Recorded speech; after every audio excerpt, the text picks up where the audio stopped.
বাংলাদেশ ফুটবলের জন্য এটি হতে পারে এক ঐতিহাসিক মুহূর্ত। জাতীয় দলের অন্যতম সেরা মিডফিল্ডার হামজা চৌধুরী এমন এক ক্লাবে যোগ দেওয়ার দ্বারপ্রান্তে, যেখান থেকে উয়েফা চ্যাম্পিয়ন্স লিগে খেলার বাস্তব সম্ভাবনা তৈরি হয়েছে। যদি সবকিছু ঠিকঠাক এগোয়, তবে তিনিই হতে পারেন চ্যাম্পিয়ন্স লিগে খেলা প্রথম বাংলাদেশি ফুটবলার।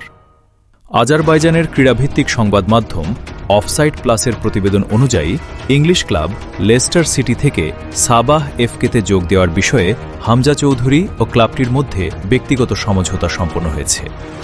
যদিও এখনও কোনো পক্ষ আনুষ্ঠানিক ঘোষণা দেয়নি, তবে দলবদলটি সম্পন্ন হওয়ার সম্ভাবনা অত্যন্ত জোরালো বলে জানানো হয়েছে।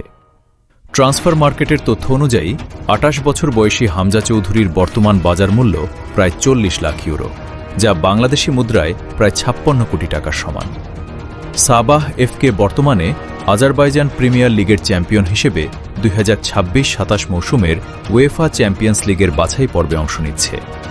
দলটি ইতোমধ্যে প্রথম ২ রাউন্ড পার করে তৃতীয় বাছাই পর্বে জায়গা নিশ্চিত করেছে, অর্থাৎ আরেকটি ধাপ পেরোতে পারলেই চ্যাম্পিয়ন্স লিগের মূল পর্বে খেলার সুযোগ।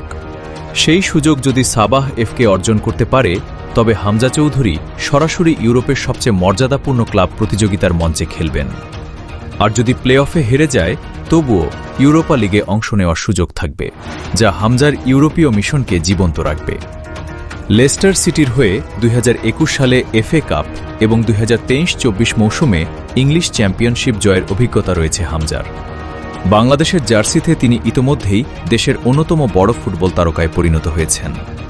এবার তার সামনে সুযোগ, বাজগ বাংলাদেশের ফুটবল ইতিহাসে এক নতুন অধ্যায় লেখার।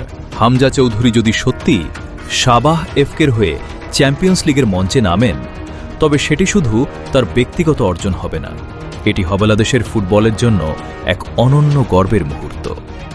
আপনার কি মনে হয়, হামজা কি পারবেন বাংলাদেশের প্রথম চ্যাম্পিয়ন্স লিগ ফুটবলার হতে? মন্তব্যে আপনার মতামত জানান, আর এমন নির্ভরযোগ্য ফুটবল আপডেট পেতে আমাদের চ্যানেলটি সাবস্ক্রাইব করুন।